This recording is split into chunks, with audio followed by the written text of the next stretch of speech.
En una velada realmente maravillosa del Club de Leones Caseros estuvimos en una reunión muy linda donde el presidente de la Junta de Estudios Históricos del Partido de 3 de Febrero, Horacio Calegari, había hecho una disertación improvisada, pero como él conoce tanto el lugar, conoce tanto lo que es Caseros y toda la historia, y nos habló así muy por arriba, pero muy interesante, muy rico, el tema de Caseros, el por qué se llama Caseros, y la batalla de Caseros o el combate de Caseros. Esta pequeña historia que muchos no la conocen, le va a venir bien, ya la anticipo, ¿no?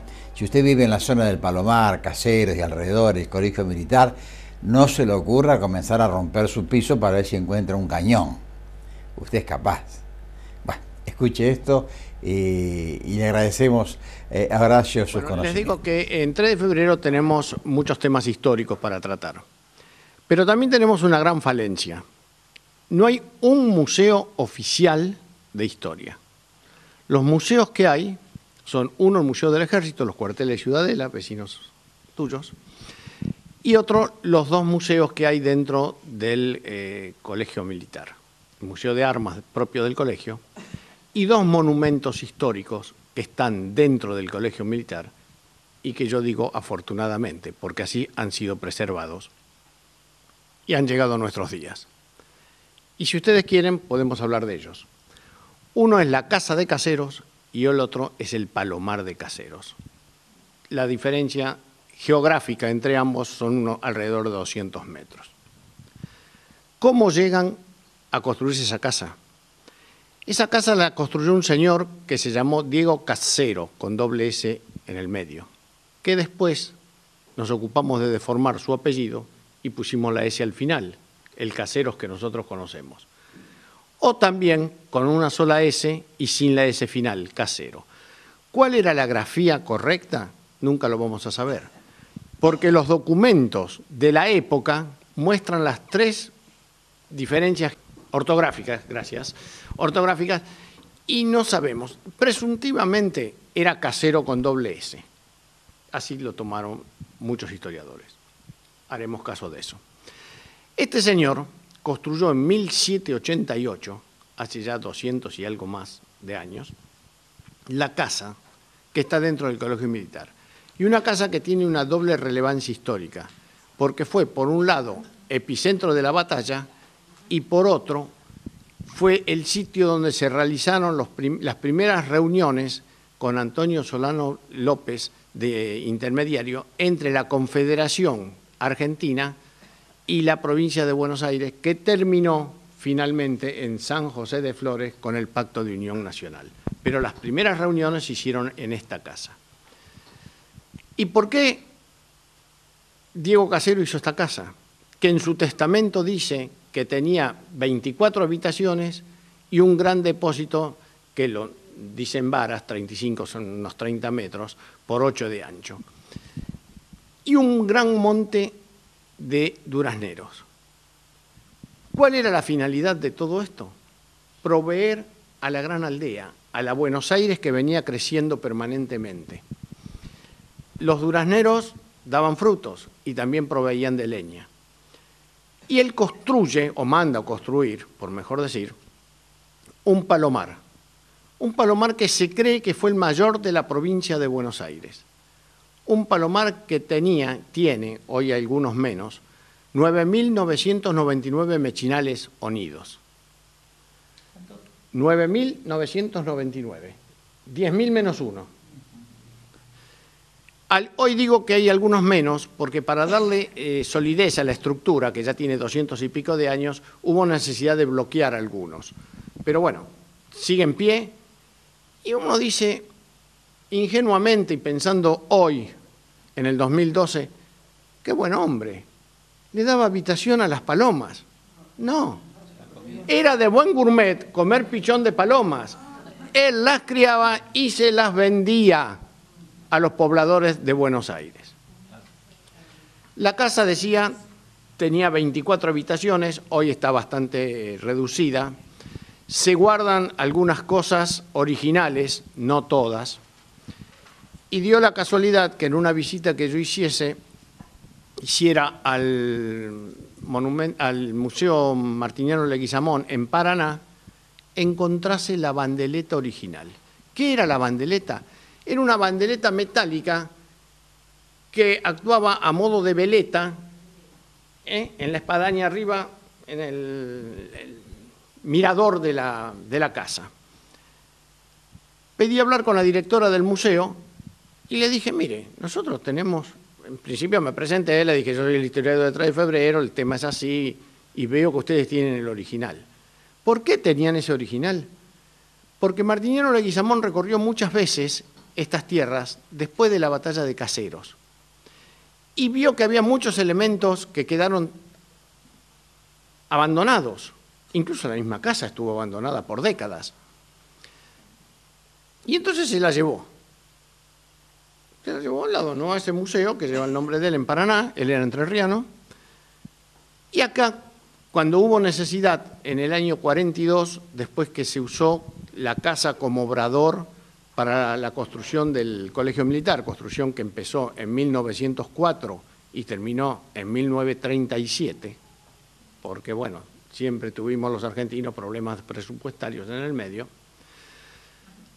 se reconstruyó la casa y se hizo una bandeleta de acuerdo a los grabados de Penuti.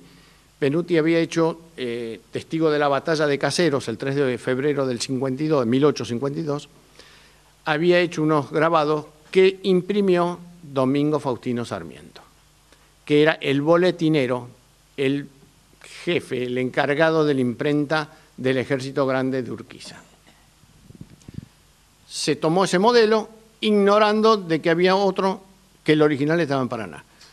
Cuando yo descubro todo esto, vengo y hablo con el encargado de la casa. Dentro del colegio militar hay un encargado de la casa, que en este momento es una mujer, en aquel entonces no lo era, y le llevan la inquietud al director del colegio militar.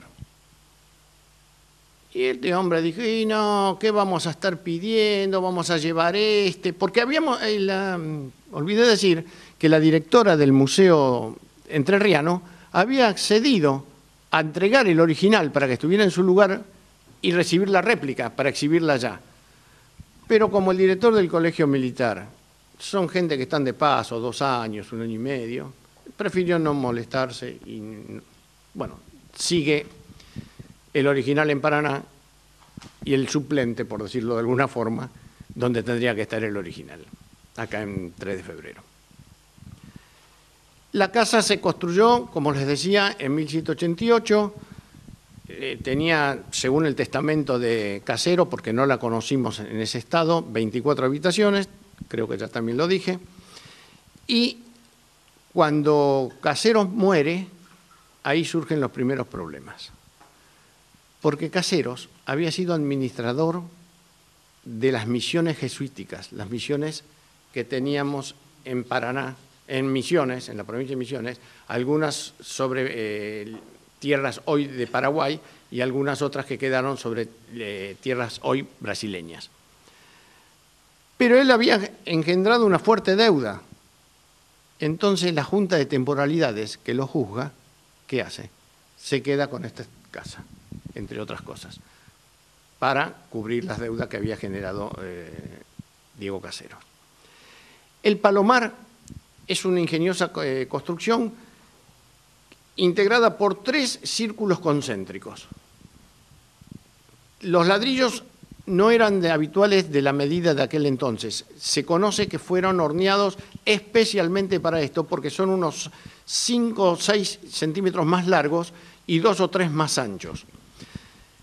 ¿Por qué? Porque los ladrillos sirven de base a un nido, hacen inmediatamente el techo del que está abajo y así desde arriba hacia abajo. No sé si soy claro lo que quiero manifestar.